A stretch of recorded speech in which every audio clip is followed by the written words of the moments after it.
સંસદ ભવનમાં દ્રૌપદી મુર્મુ રાષ્ટ્રપતિજીઓ સંબોધન કરી રહ્યા છે।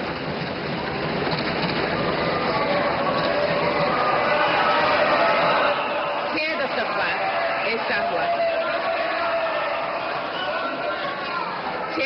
बाद ऐसा हुआ है। ऐसा समय में जो भारत के लोगों की आकांक्षाएं सर्वोच्च स्तर पर है, लोगों ने मेरी सरकार पर लगातार तीसरी बार भरोसा जताया है।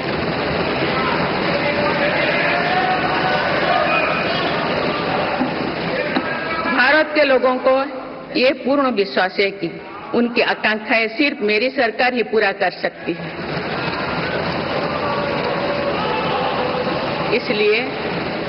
इसलिए 2024 का ये चुनाव नीति, नियत, निष्ठा और निर्णयों पर विश्वास का चुनाव रहा है।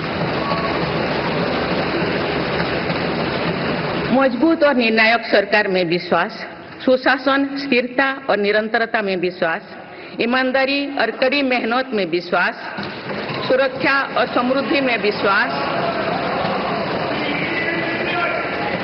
सरकार की गारंटी और डिलीवरी पर विश्वास, विकसित भारत के संकल्प में विश्वास। मेरी सरकार ने 10 वर्षों से सेवा और सुशासन का जो मिशन जनाया है, ये उस पर मुहर है। ये जनादेश है कि भारत की विकसित बनाने का काम बिना रुके चलता रहे और भारत अपने लक्ष्यों की प्राप्ति करते रहे।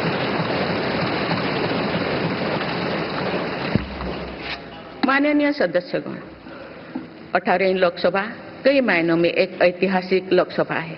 ये लोकसभा अमृतकाल के शुरुआती वर्षों में गठित हुई है।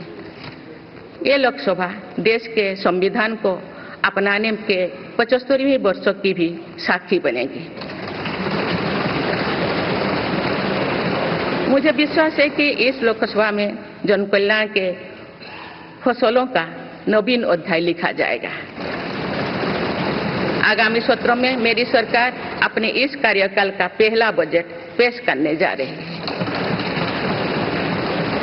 ये बजट सरकार की दूरगामी नीतियों और फ्यूचरिस्टिक विजन का एक प्रभावी दस्तावेज होगा।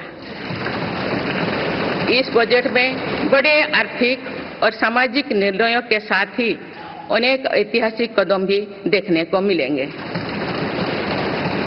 भारत के तेज विकास की जन आकांक्षाओं का पूरा करने के लिए रिफॉर्म्स की गति अब और तेज की जाएगी। मेरी सरकार का मत है कि दुनिया भर में निवेशकों को आकर्षित करने के लिए राज्यों में स्वस्थ स्पर्धा हो। यही कॉम्पिटिटिव कोऑपरेटिव फेडरलिज्म की सच्ची स्पिरिट है।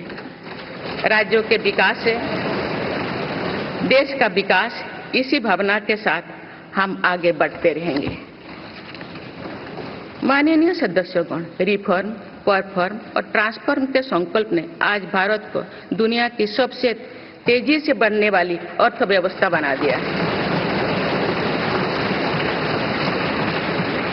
10 साल में भारत 11वें नंबर की अर्थव्यवस्था से ऊपर उठकर 5वें नंबर पर पहुंचा है। साल 2021 से लेकर साल 2024 के बीच भारत में औसतन 8% की रफ्तार से विकास किया है। और ये ग्रोथ सामान्य समय में नहीं हुई है। बीती वर्षों में हमने 100 साल की सबसे बड़ी आपात देखी। वैश्विक महामारी के कालखंड और विश्व के अलग अलग कोने में चल रही संघर्षों के बावजूद भारत ने ये विकास दर हासिल की है। ये बीते 10 साल के रिफॉर्म्स और राष्ट्रहित में के लिए किए गए फैसला के कारण संभव है।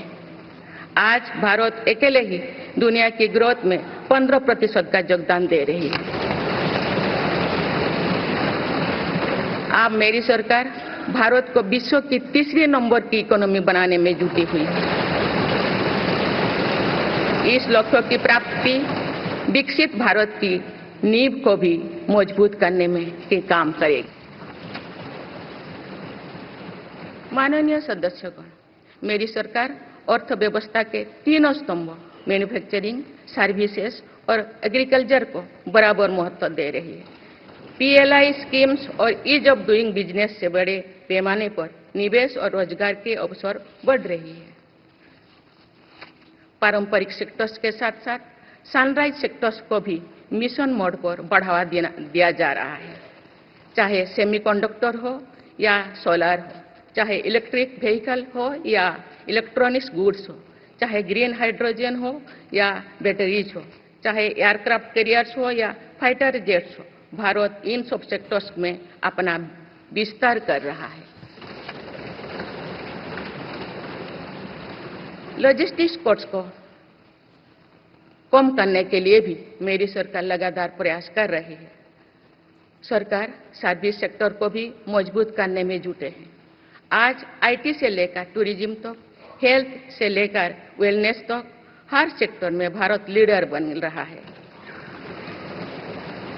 और इससे बड़ी संख्या में रोजगार और स्वरोजगार के नए मौके बन रहे हैं।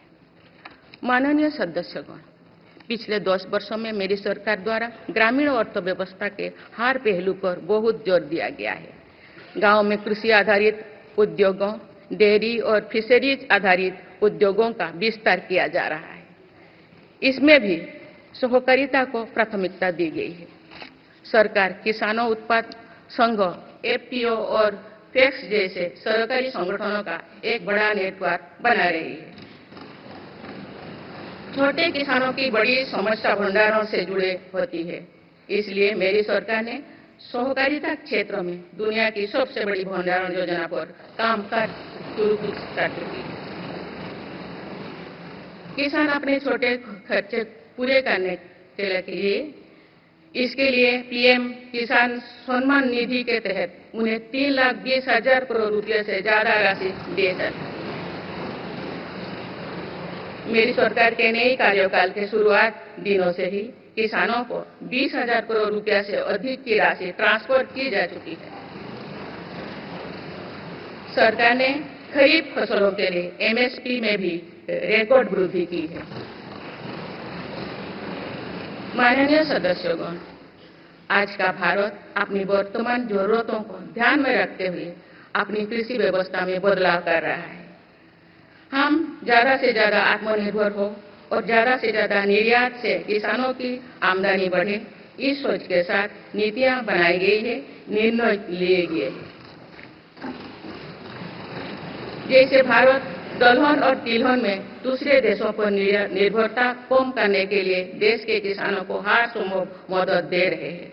ग्लोबल मार्केट में किस तरह के फूड प्रोडक्ट की डिमांड ज्यादा है, इसके आधार पर नई रणनीति बनाई जा रही है। आजकल ऑर्गेनिक उत्पादों को लेकर दुनिया में डिमांड तेजी से बढ़ रही है। भारत के किसानों के पास इस डिमांड को पूरा करने की भरपूर क्षमता है, इसलिए सरकार प्राकृतिक खेती और इससे जुड़ी उत्पादों की सप्लाई चेन को सशक्त कर रही है। ऐसे प्रयासों से किसानों का खेती पर होने वाला खर्च भी कम होगा और उनकी आय भी और बढ़ेगी। माननीय सदस्यों, आज का भारत दुनिया की चुनौतियां बढ़ाने के लिए नहीं बल्कि दुनिया को समाधान देने के लिए माना जाता है।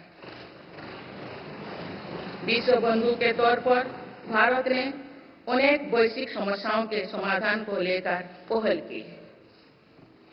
जलवायु परिवर्तन से लेकर खाद्य सुरक्षा तक, पोषण से लेकर सस्टेनेबल एग्रीकल्चर तक हम अनेक समाधान दे रहे हैं।